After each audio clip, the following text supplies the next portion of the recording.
வணக்கம். எங்கள் வீட்டில் நாங்கள் பொங்கல் எப்படி செய்தோம் அப்படிங்கிறத கொஞ்சம் இருந்த கிளிப்பிங்ஸை வச்சு கேதர் பண்ணி காட்டியிருக்கேன் பாருங்கள். இந்த கோலம் போடுறது இந்த டியூட்டி மட்டும்தான் என்னோடதாக இருந்துச்சு சில பல வருடங்களாக. அதில் எப்படிலாம் அழகாக எழுதி கலர் கோலம் போடணும், அதான் அவங்களுக்கு எங்கள் மாமியாருக்கு ரொம்ப பிடிக்கும்.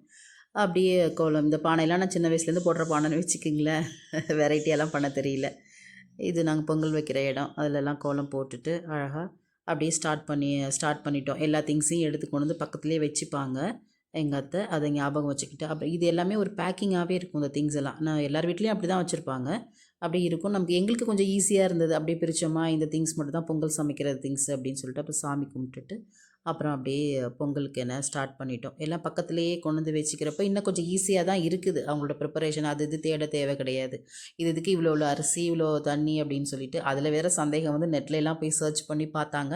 பட் நான் பண்ணியிருந்தேன். இருந்தாலும் அவங்க வந்து எவ்வளோ அரிசி எவ்வளோ சக்கரை போடணும், சக்கரை கொஞ்சம் கூட போடணுமான்னு அப்புறம் எங்கள் பசங்க எல்லாமே செய்துச்சு. இந்த பையன் அமெரிக்காவில் பிறந்து வளர்ந்ததுனால அவருக்கு இதெல்லாம் தெரியாது. இந்த புகை வந்து பசங்களுக்கு ரொம்ப கஷ்டம். என்னாலேயே நிற்கவே முடியல அந்த இடத்துல. கொஞ்சம் இந்த ஒரு நாள் தானே அப்படின்றதுனால கஷ்டப்பட்டு எல்லாம் பண்ணினோம். அப்புறம் காயெல்லாம் நறுக்கி தேங்காயம் பையன் திருவணிச்சு எல்லாம் செய்து அடுத்து பொங்கலுக்கு அப்புறம் அப்படியே ஒரு பெரிய சட்டியில் சாம்பார் வைப்பாங்க. அந்த 2 நாளைக்கு வேணும் அப்படின்னுட்டு அதுக்கேற்ற மாதிரி அவங்க எப்படி நிறைவாக வச்சாங்களோ அது மாதிரி நாங்களும் நிறைய வச்சு அப்புறம் சூரிய பகவானுக்கு படைச்சி நன்றி சொல்லியாச்சு. எங்கள் மாமியார் இல்லைன்ற மிகப்பெரிய குறை மட்டும்தான். நன்றி.